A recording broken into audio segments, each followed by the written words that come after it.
Okay, so as we've gone over St. George, it's also helpful to know who actually puts him on this quest in the first place, right? So, the person that Spenser uses to employ the Red Cross Knight on this quest of killing the dragon is twofold.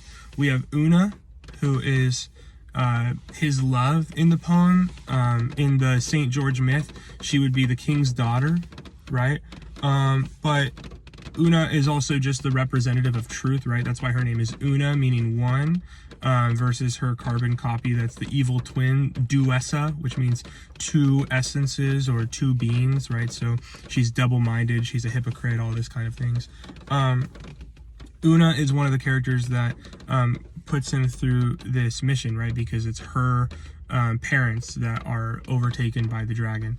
The second character, though, is Gloriana. And so the second entry that I wanted to read is the Gloriana entry, which I think will be helpful to understand who she is, because she's mentioned a lot of times, but her actual presence in the epic is rare comparatively. So, you know, when we're reading the St. George entry, it's helpful as a supplement, because the Red Cross Knight is also his own story. He's the main character in book one, so you don't have to necessarily be like, well, who's this Red Cross Knight? But with Gloriana, it's not exactly the same way. A lot of times she's mentioned for a while before you ever even get to see her in the first place. And then when you do see her, she's usually at the end of the book for a snippet, and she's saying, you know, something. I mean, this is a super broad generalization, but she basically is like, good job, okay, we have other work to do, kind of thing, right? So I wanted to read the Gloriana entry, so that way, as we're reading it, you have something in your mind.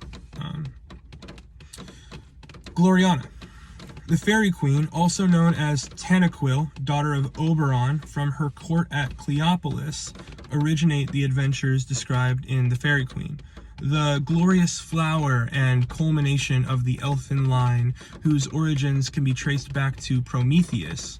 She is explicitly identified with Queen Elizabeth. Remember, Prometheus is the guy who brings fire to the humans, right? And then for that, he's damned to Tartarus for eternity because he gave them a knowledge. One of the things that Prometheus does with that knowledge is he teaches them to essentially slight the gods. But, you know, he also teaches them to worship the gods. So I think that the Prometheus reference as her lineage is sort of referencing, if you will, the aspect that the fairy queen's lineage carries with it the knowledge of how to worship God. Her names are given early in book 1, Tanaquil in Proem 2, that would be Proem 1, stanza 2, and Gloriana at Canto 1, 3. The first comes from Latin antiquity. Caia Tanaquil, wife of Lucius Tarquin, was noted for her chastity, industriousness, and sadness. From sadness also is an interesting line, because sadness for us today is a little bit different than it was for them. Melancholy was also another word for that. Melancholy was associated not only with depression or, you know, sadness, but actually with intellect. And so if you were melancholic, you were pensive, you were contemplative, you were generally seen as more intelligent, more academic, but with that came a sadness. So she was noted for her chastity, industriousness, and sadness, which carries the tone of intellect.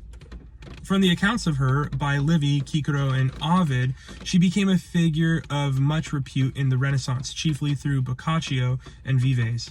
Her name was first flatteringly applied to Elizabeth in a Latin panegyric by Thomas Drant, Carminum Silui. See also Spenser's Allegory. The most descriptive Gloriana for this glorious queen of fairy land echoes Gloriane, a lady at the court of Oberon, king of the fairies in Huon of Bordeaux. The vision of a fairy queen found in the Elizabethan court entertainments at Kenilworth and Woodstock in 1575 is linked to other romances. Such a queen is chaste, has remarkable magic powers, and stands apart from normal human activity. As such, she associates Elizabeth with mysterious powers as flattering to her as the chastity and industriousness of Tanaquil. Although these names have an eclectic literary background, they are directly related to the presence of Elizabeth in the poem. They evoke a woman strong in character, beautiful, diligent, mysterious, chaste, and in some ways delightfully moody. Gloriana is also part of the tradition of protagonists whose influence on the action of their poetic world is manifest through a kind of negative capability, by their absence or uninvolvement, or through the indirect influence of a god or supernatural force. Service to her brings hope of glory, especially to Arthur. The memory of her image and the quest for her glory are presented as two forces driving him, though allegorically they are one. In the poem, Arthur says that she appeared to him in a vision. Her image appears on Guion's shield, and occasionally we are told the latest news from her court, or hear of meetings there, but we learn little about her.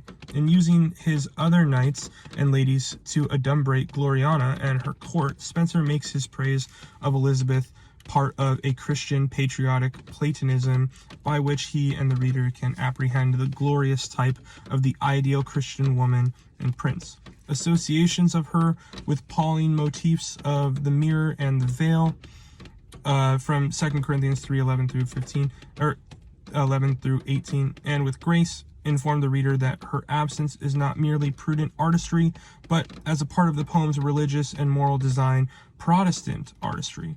It is specifically in the context of the influence of the unseen Gloriana that Spenser speaks most directly about the method and meaning of his poem. The fullest view of her is given in the letter to Raleigh. Here Spenser tells of the Fairy Queen's 12-day annual feast, which provides the occasions of the 12 adventures undertaken by the 12 knights in the proposed 12 books of the poem. He further explains that Arthur had a dream vision of Gloriana and, ravished by her beauty, resolved to seek her out. Spenser explains that in that fiery queen, I mean glory in my general intention, but in my particular, I conceive the most excellent and glorious person of our sovereign, the queen, and her kingdom in fairyland. Since Gloriana bears two persons, the most of a most royal queen or empress, the other of a most virtuous and beautiful lady, Spenser develops two characters: Belphoebe, who represents the queen's private self as perfect chastity, and Britomart, who represents her public and feminine self, although this latter identity is not made explicit. In thus fragmenting her image and removing the character of Gloriana from the poem, Spenser is able to turn his encomiastic form to the larger design of instructing noble persons in virtuous behavior. A depersonalized portrait of Elizabeth allows him to explore more fully his themes of the sexuality of power and the power of sexuality, and the ways in which public and private aspects of character interact and influence one another. For all this, Gloriana's name is not mentioned in the letter. She is always the Fairy Queen. We first hear that she bears the name Gloriana at Book 1, Canto 1, Stanza 3, and its associations with great, glorious, and grace recur with each use, thereby calling attention not only to her public and private identity, but also to her combined spiritual and secular roles. Infrequently, as the name Gloriana appears, it is an essential addition to her other titles, that of Fairy Queen, with its echoes of Chaucer's Sir Topas and Huon of Bordeaux, falls short of epic gravitas, and the classical associations and historical particularity of Tanaquil emphasize a secular private virtue to the exclusion of explicitly Christian qualities. Thus, when we imagine the end of Arthur's quest, we need to remember that it must be his union with a woman, Tanaquil, a queen, and a heavenly maid. It will thus represent the realization of another of his qualities, divine grace and graciousness, associated specifically with Gloriana. While the letter to Raleigh speaks of the Queen's two persons, the alliterated presentation of Gloriana suggests the three aspects figured by her three titles: goodness, glory, and grace. There's a lot there, but one thing that I did want to point out is that I actually disagree with him at the end, where he says, and the classical associations and historical particularity of Tanaquil emphasize a secular private virtue to the exclusion of explicitly Christian qualities. I don't know where he's getting that, because while I think what he's trying to say is that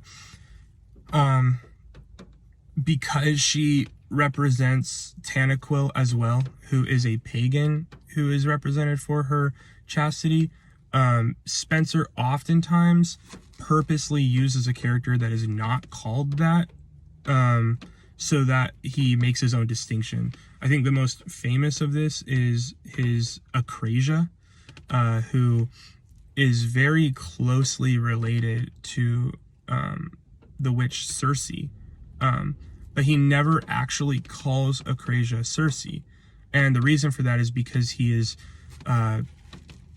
actually saying that his Acrasia is a better character than Circe, right?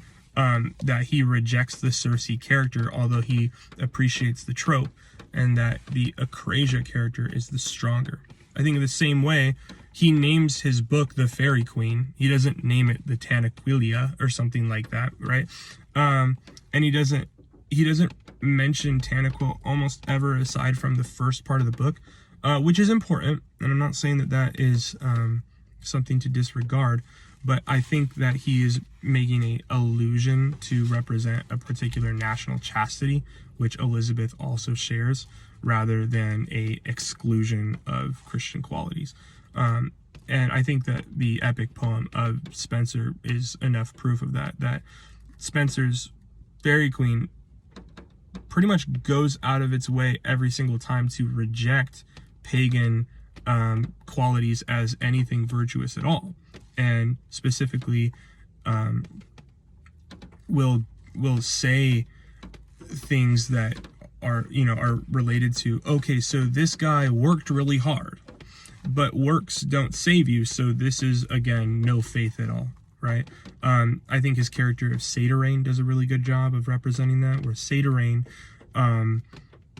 doesn't actually have a salvation, even though he is a virtuous pagan person, and he's oftentimes on the side of a Christian, but then he is still swept away by his own forms of vice. So in book 3, for example, he tries to help Sir Guion in the beginning, and then he sees a really hot girl and he runs away, right? Because his lust still gets the better of him, and I think he sees Sans Joy. It might be Sans Foy, and Sans Foy is or Sans Joy, one of those two. It might even be Sans Loy, but I don't think that's correct. He sees one of the Sanses, if you will, and he's on the side of Una because she's hot, right? And so he's on the side of Una not because of virtue, but because of lust.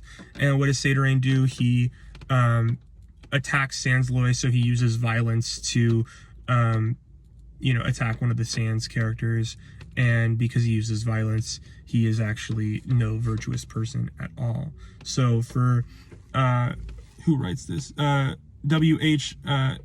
Herendine, I think to say that it's explicitly not explicitly a Christian quality as the representative of the Fairy Queen, I don't think that that's accurate. But overall, I think that what he has to say about the different forms that Gloriana takes is really good. So this is another one of those entries that I think is very helpful for understanding the role of Gloriana. And then another thing that he's done here very usefully is he's condensed a lot of the different moments that we see Gloriana throughout the poem into one smaller essay-like entry. So I hope that this was helpful. I hope that this is a good supplement to the reading of the Fairy Queen, and I pray that the Lord would bless you.